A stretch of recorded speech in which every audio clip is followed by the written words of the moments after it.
Et ce soir, c'est de la musique avec ici en plateau une voix unique du rap malien. Elle se définit comme une guerrière et son flow claque comme une déclaration de liberté. Engagée, inspirante, nous accueillons Ami Yere Wolo. Bonsoir et bienvenue. Bonsoir.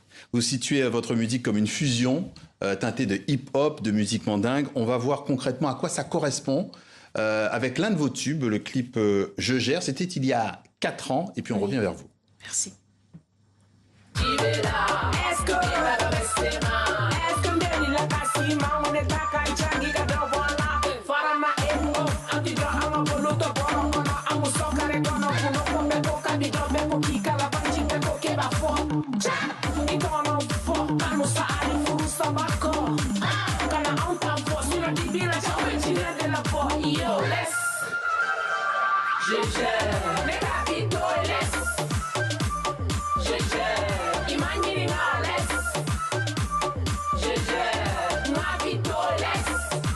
Et en plus du clip, on voyait effectivement tout à l'heure le single qui était aussi tout en artistique au niveau de la pochette. Première chose, vous rappez en bambara, mais le titre est en français. Exactement. Pourquoi? Pour créer la liaison entre les deux, je pense. Français, parce que le français est beaucoup parlé au Mali aussi, et ça fait partie de nos langues. Et bambara, c'est ma langue maternelle, c'est la langue avec laquelle j'ai grandi, donc... Et le bambara, le flow, il vient plus facilement en bambara? Exactement. Les textes, les mots et puis les punchlines, on peut plus facilement les trouver chez nous que si c'est en français. Ouais. Vous avez grandi à Maïna, dans une famille traditionnelle. Qu'est-ce qui, dès l'enfance, vous a laissé entendre que vous allez vous diriger à un moment donné vers le rap? Est-ce que vous avez su jeune que vous... Non. Non, je pense que pendant toute mon enfance, je n'ai jamais pensé que j'allais être artiste, parce qu'à la base, je voulais être un médecin. Oui. Mais c'est après mes études supérieures, je peux dire pendant mes études supérieures, que j'ai compris que je voulais vraiment faire de la musique. Mais il fallait attendre la fin, avoir son diplôme et ensuite s'engager sincèrement. Oui, il faut faire quelque chose dit de sérieux d'abord, et c'est ça, c'est un petit peu... Exactement. Et moi aussi, il me fallait ça, parce que Oui. je ne voulais pas qu'après, qu'on me dise que c'est à cause du rap si tu n'as pas pu finir tout ça. Donc moi, j'aimais tellement le rap. Et pour moi, c'était tellement quelque chose qui m'éveillait que pour moi, ça ne pouvait pas m'empêcher de finir quelque chose de positif pour moi. Donc le parcours académique, c'était aussi un passage obligé pour vous. Pour moi. Voilà. Et qu'est-ce qui vous a poussé finalement à vous lancer dans la musique? Parce que vous avez commencé plutôt tôt et puis après, voilà, c'était toujours en arrière-plan? En fait, non. Non. Je pense que c'est quand j'ai commencé le rap après, quand j'ai su les vraies réalités du hip-hop. Et après, je me suis dit, bon, est-ce que j'ai pas une mission dans tout ça? Parce que après, quand on Vous commence... les voyez comme une mission? Oui. Parce qu'au départ, pour moi, c'était juste un jeu. Je voulais finir mes études et essayer de me concentrer sur autre chose qui n'avait rien à voir avec le rap, comme tout le monde. Mais quand je commençais, les insultes, les humiliations, les moqueries, tout ce que je recevais, je me disais, c'est injuste de recevoir tout ça parce qu'on veut juste parler, on veut juste s'affirmer. Et quand j'ai vu cette injustice, je me suis dit, il faut que je me batte, sinon si c'est pas moi, ça sera quelqu'un d'autre. Et donc cette mission, c'était ça en fait, lutter contre les injustices, les dénoncer? Et les injustices, déjà les dénoncer et aussi essayer de faire à travers les moyens du bord, faire en sorte qu'on change. Vos premiers pas, c'était dans les Balanichos de Bamako. Ça ressemblait à quoi cette ambiance-là? Comment on s'impose quand on est une fille dans un milieu qui est de rappeur, qui est souvent très masculin? Exactement. Bon, ça dit beaucoup de choses, surtout dans nos sociétés traditionnellement et patriarcales aussi. Donc, ça dit beaucoup de choses. Mais moi, personnellement, c'est ce que je dis.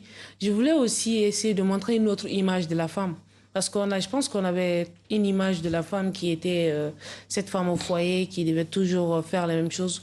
Moi, je voulais montrer que la femme, elle pouvait être autre chose, qui n'était pas aussi de suivre ce cheminement qui était vraiment tracé pour les femmes, quel que soit son statut, qu'elle devait... Voilà, moi, je me suis dit, j'ai envie d'être libre, d'être cette femme, au fait, qui impose ses règles. Mais Ami Yere Wolo, c'est quand même un défi de choisir ce milieu du rap, ce qui est quand même réputé plutôt macho, est-ce que pour vous c'était une manière de retourner le stigmate contre le patriarcat? Exactement, exactement. Justement dire que, au fait, on ne choisit pas. Moi, je suis un être humain avant d'être une femme. Au fait, je suis une âme qui est libre. Et ce n'est pas une société qui va me rendre esclave d'une hiérarchie ou bien en tout cas d'un patriarcat. Moi, j'ai envie d'être libre. Et j'ai compris que déjà, malheureusement, qu'on le veuille ou pas, quand on venait en tant que femme, tout était déjà tracé pour nous, en tant que femme citoyenne malienne. Moi, je me suis dit, je ne veux pas être cette femme-là. Je veux être la femme que je suis parce que je ne l'ai pas choisi, ce sexe, je suis venue avec. Par contre, qui est-ce que j'aimerais être si je ne veux pas qu'on m'impose ça, en fait? Et votre liberté, elle se passe aussi par le choix du nom d'artiste? Le nom, déjà le nom qui est lourd, et aussi les blazes où j'utilise Dimfari, l'enfant qui n'a pas peur, alors que c'est des choses qui doivent être utilisées par les hommes. Mais moi, je les ai pris parce que je me dis aussi ça va me demander beaucoup de responsabilités, beaucoup de combats aussi, et aussi de ne pas m'habituer à la facilité. On passe un moment on parle un moment de vos influences. Elles vont de Salif Keita à Oumou Sangaré. Qu'est-ce que ces figures maliennes vous ont-elles transmis? Bah, déjà, c'était la musique traditionnelle, c'était plus les Bako d'Agnon.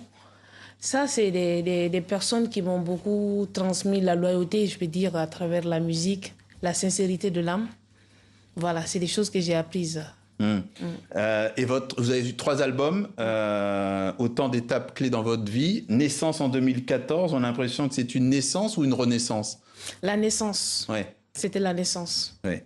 Deuxième album, Mon combat. Mon combat. Plus personnel? Oui, personnel. Ça, c'était. En ce moment, j'étais encore féministe. Vous l'étiez encore, vous ne l'êtes plus? Non, là, aujourd'hui, je pense que non. Ouais.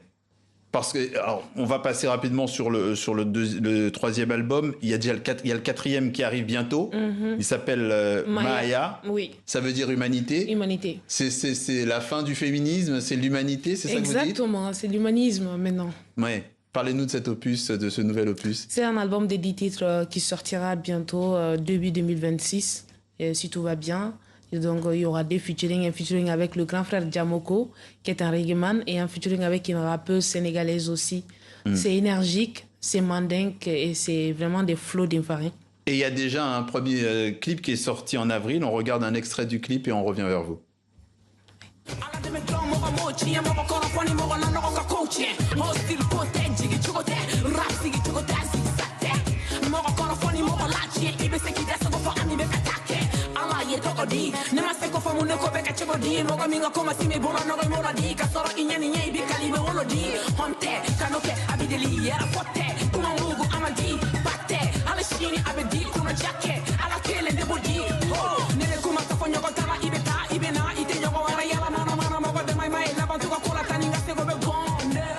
Voilà. Et dans cet album Maya, il y a aussi le titre Dounia. Dounia. On va d'ailleurs se quitter sur cette création. Merci, ami Yeriolo, d'être passé par le journal de TV5 Monde. On vous écoute pour un petit extrait. Ah. Kunutemena ambe bila shini yebaka awo baja anga ko uto foroba alama no kera kiri chamamba be obe nogaya ngo anga sabali anga toto dununya tolon soenga ibi janto mogo bese kolanterike ibi toto horone besaya fusani akamalo. Merci à vous. Merci à vous. Merci à vous. Merci d'être passé par le journal de TV5 Monde.